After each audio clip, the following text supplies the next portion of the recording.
It calms me right away, the quietness and the proud look of it. Nothing very bad could happen to you there, not with those kind men in their nice suits, and that lovely smell of silver and alligator wallets. Those are the famous words spoken by Audrie Hepburn as the fabulous Holly Golightly in the iconic 1961 film Breakfast at Tiffany's. They are the admiring words of just one of the many legions and admirers of the fancy goods store founded by Charles Louis Tiffany and John Young in New York in 1837. What began as an enterprise selling everything from umbrellas, fine stationery, and papier-mâché grew into an international legend, one that represents both its finest standards and quality of American design, and the best of American ingenuity. Welcome to the history of America's first famous jewelry store, Tiffany and Co. Charles Louis Tiffany was born in 1812 in Connecticut. He grew up in retail, helping to run his father's general store by the time he was 15. Only 10 years later, at the age of 25, Charles Tiffany took a $1,000 loan from his father to open a small shop in Lower Manhattan with his friend John Young. Originally called Tiffany and Young, the store sold a whopping $4.98 on their first day of business. However, business grew at the stationery and fancy goods emporium, thanks to the company's emphasis on quality merchandise and innovative marketing. Tiffany and Young was one of the first stores to institute a system of set pricing. At the time, stores did not have fixed prices. They charged as much as they thought each client would be willing to pay, so the equitable pricing at the fledgling business was a major improvement for customers. Business was brisk at Tiffany and Young, and within 2 years, they moved their operation to a larger store. The shop focused on glassware, clocks, and jewelry, for which Tiffany would eventually become famous. As sales grew, the firm took a new partner and changed their name to Tiffany, Young & Ellis in 1841. This was a watershed year for the retailer in another way. In 1841, Young traveled to Europe to procure fine household goods for his growing clientele. One of the things that Mr. Young brought home to New York was jewelry made with faux diamonds. The pieces sold so well that the partners were encouraged to try their hand in selling the real thing, a move that history shows was a very astute one. By 1845, Tiffany sold only real diamonds, and their reputation of top-quality merchandise continued to build. Charles Tiffany was as clever a merchandiser as he was a retailer. He introduced America's first mail-order catalog in 1847. The catalog, which features items such as jewelry, clocks, stationery, tea sets, and parasols, allowed Tiffany to extend its reach well beyond its home stores in New York. Wealthy Victorians were no doubt thrilled to have access to one of the country's best selection of fine goods. They needed to furnish their homes and adorn themselves in high style. Charles Tiffany made a big deal of the Tiffany acquisition in the New York press, and before long, he was being called the King of Diamonds. Things only got better as the wealth from the California gold rush began to make its way back east. Tiffany was waiting there to help the newly rich buy the trappings to show off their newfound wealth. And of course, it was more than mere reputation that made Tiffany so successful. It was the company's dedication to quality and innovation. They took a particular interest in sterling silver, especially for household items such as cutlery, pitchers, and vases. In 1850, the firm developed the Tiffany Moore technique to mass-produce fine silver jewelry pieces that are then hand-finished. The technique was so useful that it is still used by Tiffany and Co to this day. The middle of the 19th century was an interesting time at Tiffany. In 1853, the partnership was dissolved, and Charles Tiffany became the sole owner, prompting him to rename the business Tiffany and Company.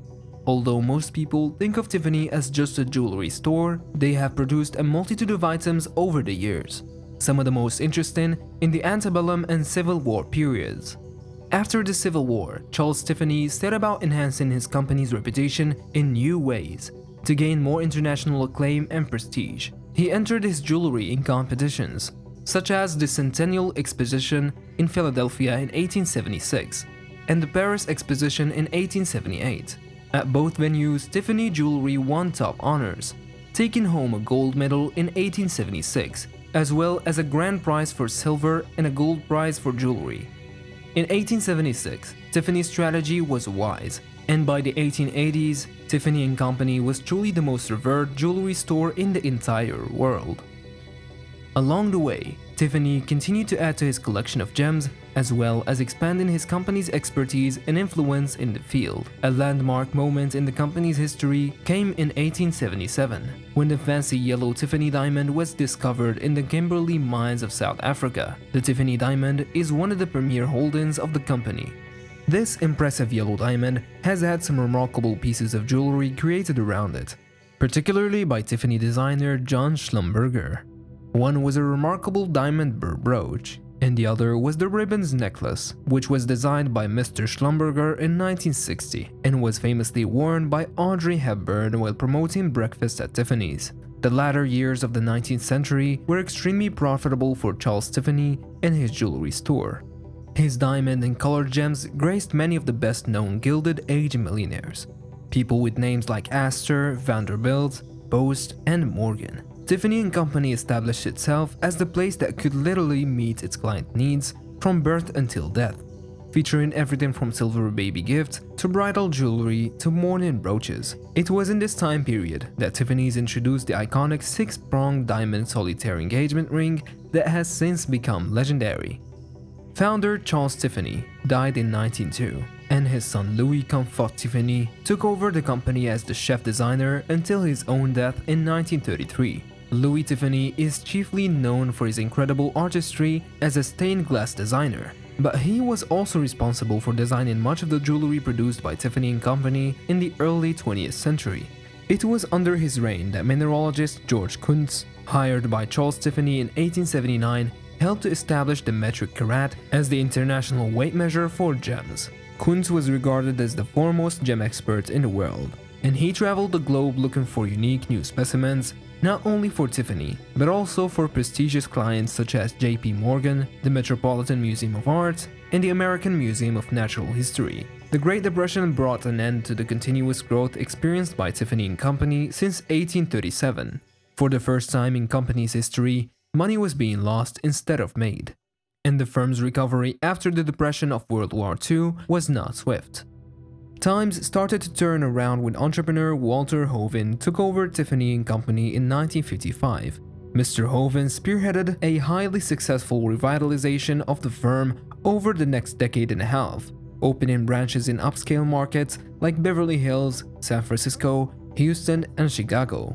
Mr. Hoven also did something that had never been done before in the long history of Tiffany, which was to bring in a well-known jewelry designer and hire him to create pieces under his own name. French artist John Schlumberger was lured to New York by Hoven in 1956, which marked the beginning of a widely successful collaboration.